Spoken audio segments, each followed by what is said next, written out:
자, 공매도 거래가 1년 2개월 만에 부분적으로 다시 시작이 됐습니다. 새로운 개인 대주 제도가 시행되는 등 기존과 달라지는 점도 생겼습니다. 자, 공매도 재개가 우리 증시에 어떤 영향을 미칠지 한번 짚어보겠습니다. 또 삼성 일가가 이건희 삼성전자 회장이 남긴 지분 상속을 마무리했습니다. 이재용 삼성 부회장이 가장 큰 비율로 삼성생명의 지분을 상속하면서 지배력이 강화됐다, 이런 평가가 나오고 있습니다. 자, 남은 과제는 무엇인지까지 다뤄보죠. 경제 읽기 브리핑이었습니다.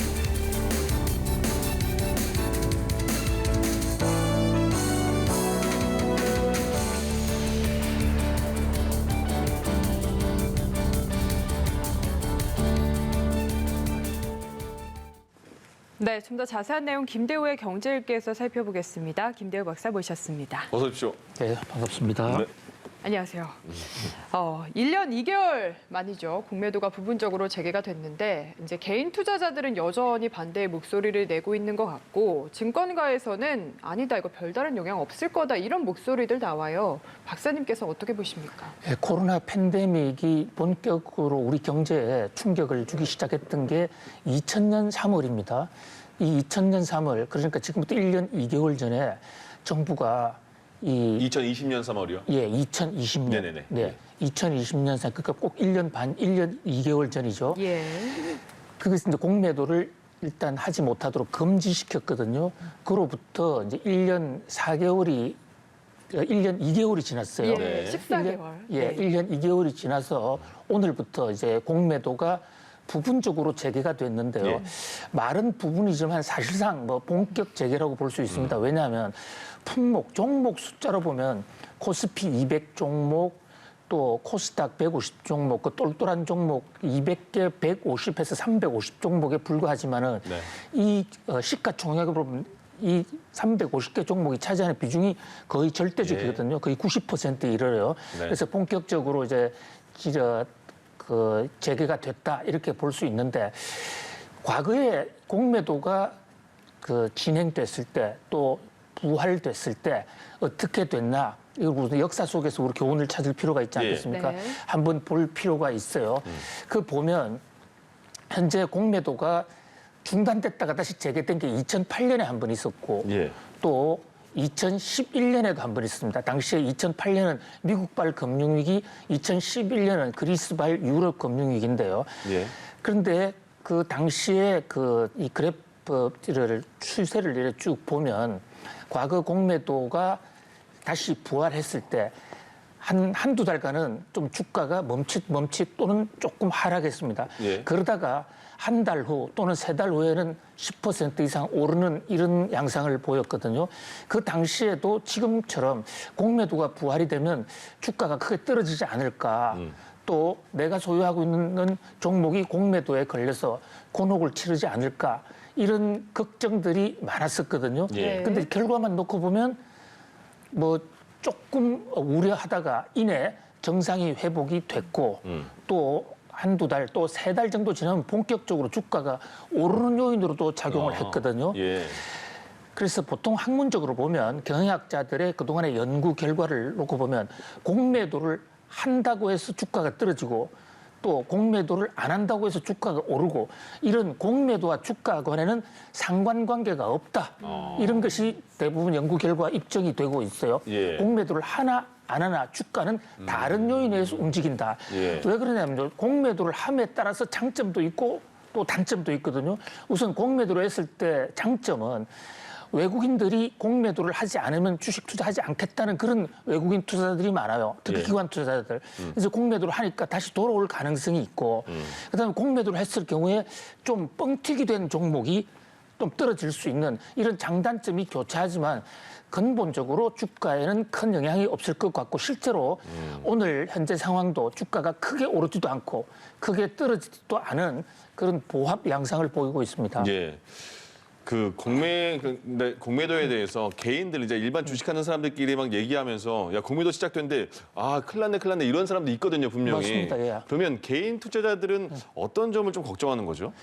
예, 개인 투자자들은 두 가지 점인데요. 예. 하나는 이제 개인은 기관 투자자들에 비해서 힘이 많이 없잖아요. 네. 시장에서 큰 손들이 움직이는 대로 그래 따라가야 되는데 혹시 공매도를 큰 손들이 조작을 해서 큰 손들이 원하는 방향으로 주가를 떨어뜨리거나 좌지우지했을 때 개미들은 힘이 없다. 예.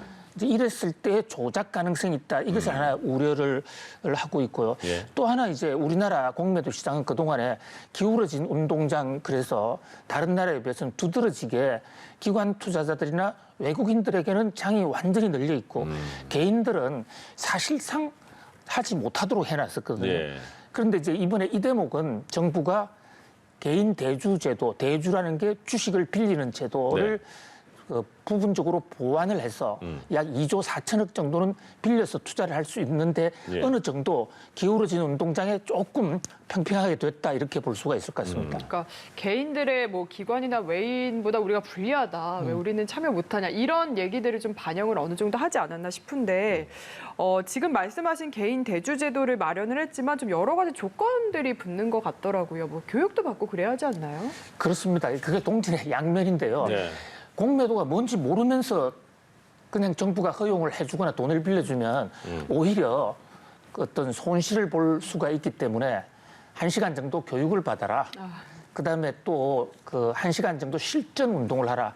그러면 3천만 원을 빌려주고 또 일정 기간을 해서 큰 사고가 없으면 그걸 7천만 원으로 더 올려주고 2년 정도 계속 경험이 있으면 이것을 확대를 해주는 이런 식으로 이제 좀 단계적으로 확대를 해주는 제도를 만들었거든요. 네. 근데 이제 좀 빨리빨리 하고 싶은 사람들 입장에서는 좀 급하고 또는 좀 답답할 수가 있을 것으로 보여요. 네. 정부가 기울어진 운동장을 해소해 준다고 그랬는데 좀 미흡하다 이렇게 생각하는 분이 있고요. 또 예. 빌린 이 주식 그러니까 대주한 것을 언젠가는 갚아야 되지 않습니까? 그런데 기관들의 경우에는 기관과 은행, 증권사가 마음대로 그 기간을 정할 수 있는데 개인은 60일 정도로 이렇게 제한을 시켜놨어요. 예. 사실 이것도 개인을 보호하기 위한 측면이 커요. 네네. 그런데 일단 이제 당장에 60일 만에 팔아야 되는 상황에서 주가가 떨어지고 있으면 예. 피해를 보게 되니까 우리도 기관처럼 기간 제한을 풀어달라 이러는데 만약에 개인의 기간 제한을 풀어줬을 경우에 기관은 자신의 힘이 있기 때문에 증권사와 거래를 할 때 유리한 위치에서 계약을 맺을 수가 있는데 네네. 개인은 그런 게 없기 때문에 오히려 2, 3일밖에 안 줄 수도 있거든요. 그런 면에서 60일을 준 것은 나름대로 보호하기 위한 측면인데 네. 뭐 그래도 부족하게 느낄 수도 있는 대목이죠. 예. 네, 알겠습니다.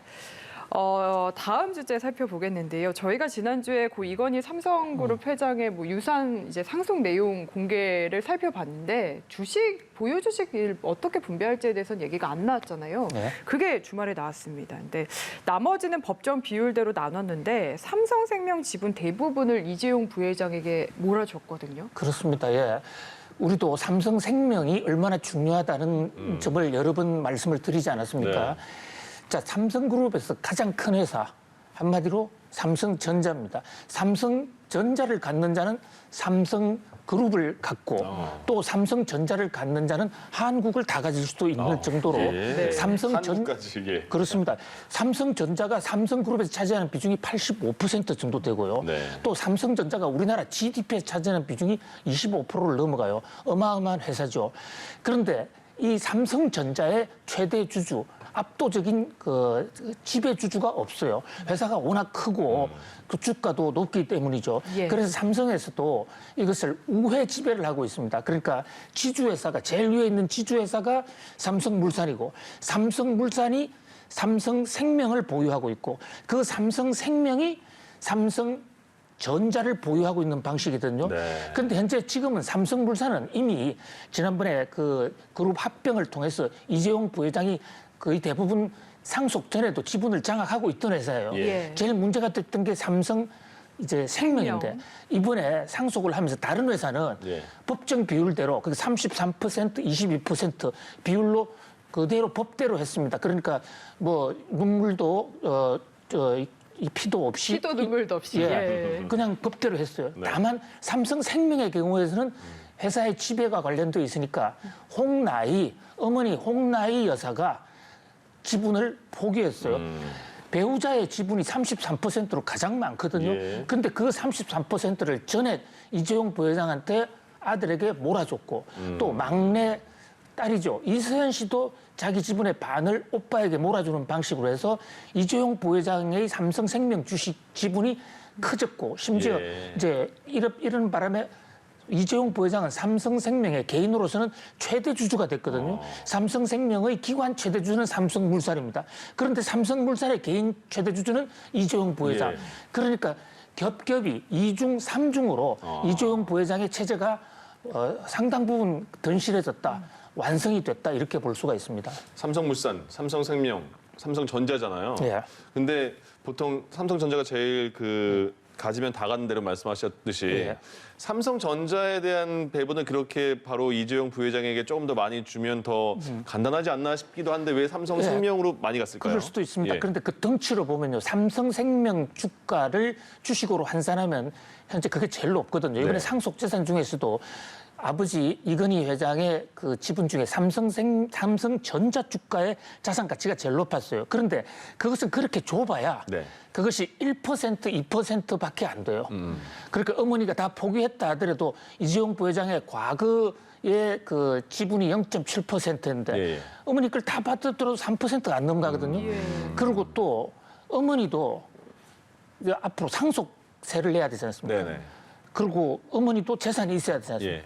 그래서 삼성전자 자체를 그 아들한테 물려주는 것은 별로 도움이 안 된다.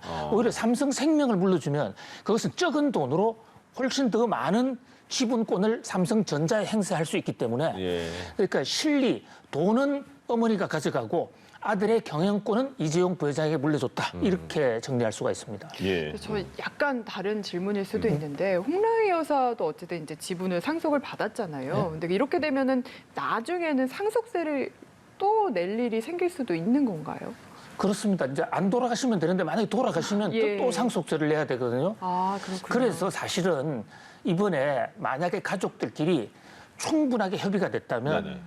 전액을 이재용 부회장한테 다 몰아주고 다른 식으로 자식들한테는 보상하는 방법이 있는데 이 대목에 합의가 잘 안 됐어요. 그래서 제가 아까 눈물도 피도 없다라는 돈 앞에서는 법대로 했다. 이렇게 볼 수가 있습니다. 그렇군요. 예. 삼성생명 지분과 관련해서 하나만 더 여쭤보자면 지금 국회에서 논의 중인 보험업법 개정안이 좀 주요 변수로 떠올랐다 하는데 이게 연결이 잘 안 되거든요. 그렇습니다. 설명을 좀 이 해주시죠. 대목이 굉장히 중요한 네. 대목인데요. 말씀 올렸다시피 삼성전자라는 거대한 회사를 그 회사 최대 주주가 지금 삼성생명이거든요. 그러니까 삼성생명을 소유하면 삼성전자를 마음대로 좌지우지할 수 있는데 이 삼성생명이라는 회사는 예. 제조업이 아니고 금융기관입니다. 금융기관은 공적 성격이 상당히 커요. 네. 그리고 실제로 삼성생명의 재산은 주주들보다도 삼성생명의 보험가입자, 우리 보험금이 지금 들어가 있는 거예요. 예, 예. 그래서 정부에서는 주주들이 혹시 3% 이상의 주식을 갖고 있다 하더라도 이게 공공성이 높고 일반 그 보험 가입자들의 재산이기 때문에 지분 행사, 삼성전자에 대한 경영권은 3%만 행사해라. 이게 보험업법에 지정이 돼 있어요. 네. 전 세계가 대부분 그래 돼 있습니다. 그런데 삼성생명에 문제가 하나 있는 거예요. 우리가 법을 지금 정확하게 만들어 놓지를 않아가지고요. 그 삼성생명이 가지고 있는 삼성전자의 주식이 3% 넘어가느냐 안 넘어가느냐를 따지는 기준이 그 삼성전자 주식을 살 때 매입 가격이냐 아니면 현재 계속 변화한 현재의 가격이냐 예. 주가가 굉장히 많이 올랐거든요. 네. 그러니까 삼성생명이 삼성전자를 살 때 가격으로 하면 3%도 안 돼요. 그런데 지금 현재 가격으로 하면 엄청난 금액에 대해서 약 32조 정도가 3%를 넘어가기 때문에 예. 이제 그 대목을 정확히 하자고 그래서 이 민주당에서 법이 나왔습니다. 그래서 3% 넘어가는 것은 팔아라는 법이 지금 국회에 상정이 돼 있습니다. 아직 예. 통과는 안 됐는데 그게 통과가 된다면 이재용 부회장이 보유하고 있는 삼성생명이 지분을 삼성전자에 영향력을 행사를 못하는 거예요. 자기 주식을 뺏기는 건 아니지만 네. 그 주식을 팔아야 되니까. 그래야 되니까 다시 삼성전자 입장에서는 이재용 부지사 입장에서는 삼성전자를 장악하기 위해서 또 한 번 주식을 해쳐모여야 되는데 과연 이게 국회에서 통과될지 안 될지는 이 법안이 나온 지가 상당히 오래됐고 여러 번 나왔는데 잘 통과가 안 됐어요. 그래요?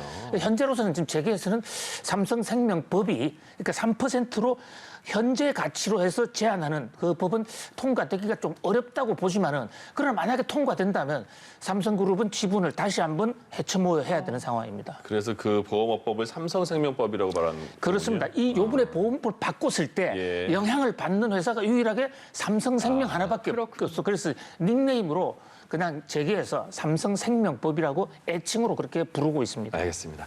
김대호의 경제 읽기 김대호 경제학 박사와 함께했습니다. 고맙습니다. 오늘도 감사합니다. 고맙습니다.